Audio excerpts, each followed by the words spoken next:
friends, let us learn together about the bravest queen in history.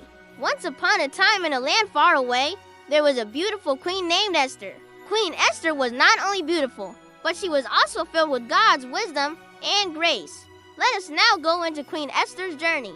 Part 1. A new queen is chosen. Long ago in the mighty kingdom of Persia, King Xerxes, also called Ahasuerus, ruled over 127 provinces from India to Ethiopia. One day, he threw a huge party that lasted for 7 days. It was the greatest party ever. But on the 7th day of the party, the king got an idea. He wanted to show off his beautiful wife, Queen Vashti. So he sent for her, but she refused to come. The king was angry. He was embarrassed in front of all his friends. The king was furious and removed her as queen. Then he sent messengers all over the empire to invite beautiful young women to the palace for him to choose a new queen. Among them was Esther, a beautiful and young Jewish girl from a small village. She was raised by her cousin Mordecai, who took her as his own daughter.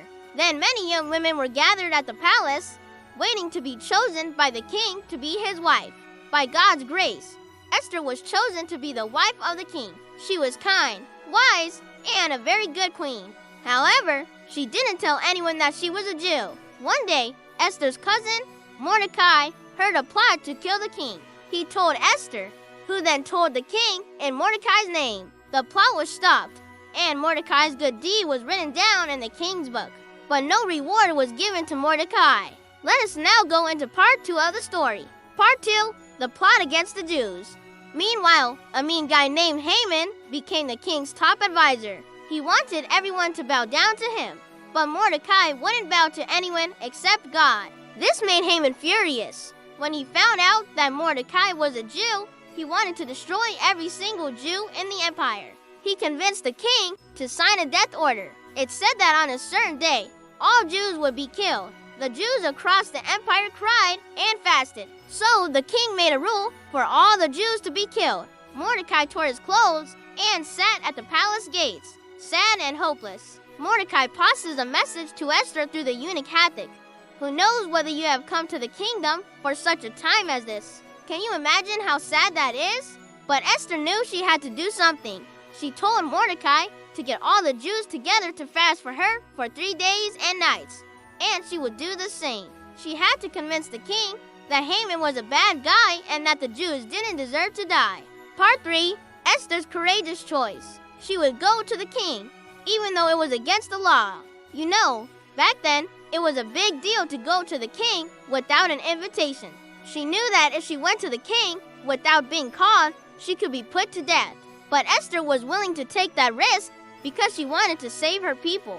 She prayed and thought, I will go to the king, and if I perish, I perish. So Esther plucked up her courage and bravely went to the king without an invitation. Part 4, the tables turned. On this day, Esther put on her most beautiful robe to see the king.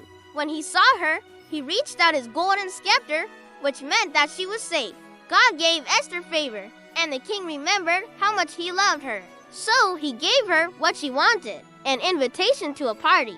Esther invited the king and Haman to a sumptuous banquet. At the banquet, Esther didn't ask the king to help the Jews right away. Instead, she waited until the next day. And you know what happened at the banquet? At the banquet, she invited them to another feast the next day. However, that night, the king couldn't sleep.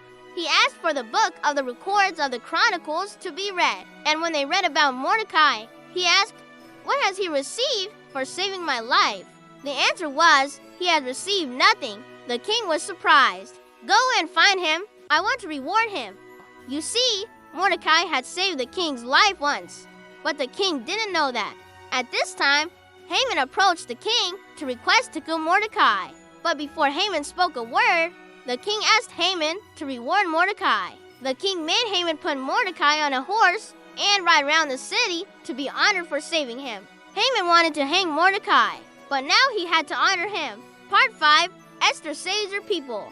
The next day, the king asked Esther again, what do you want? She answered, if I have found favor with you, O king, and if it pleases you, spare my life and the lives of my people, for we have been sold to be destroyed. After that, Esther told the king that she was Jewish and that Haman had planned to kill all the Jews in the kingdom. The king was furious and went into the palace garden to cool down. At this time, Haman pulled Esther to save him, making her afraid and shocked. When the king went back into the banquet hall, he saw Haman pulling Esther's robe. He seethed with rage and ordered Haman to be put to death. Part 6, A Joyful Victory. After that, the king took Haman's power away and gave it to Mordecai, even though the order could not be undone. Esther and Mordecai were given royal authority to write a new law. The new decree allowed the Jews to defend themselves. On the day their enemies had planned to destroy them, the Jews fought back and won. And so the Jews were very happy. They celebrated with a big party full of delectable food and games. They even made a special holiday called Purim to remember how they were saved. They went from sadness to happiness. Mordecai became second in command to the king, and Queen Esther continued to shine as a courageous leader and protector of her people. Well, the moral of the story is, God can use an ordinary girl like Esther to do extraordinary things. Esther was brave, kind, and wise. She trusted God, spoke up at the right time, and saved her people. Today, we call her the bravest queen in history. And that's the story of Queen Esther, a brave and wise queen who saved her people from destruction. We have now come to the end of the story. For more stories like this, don't forget to like, share, and subscribe.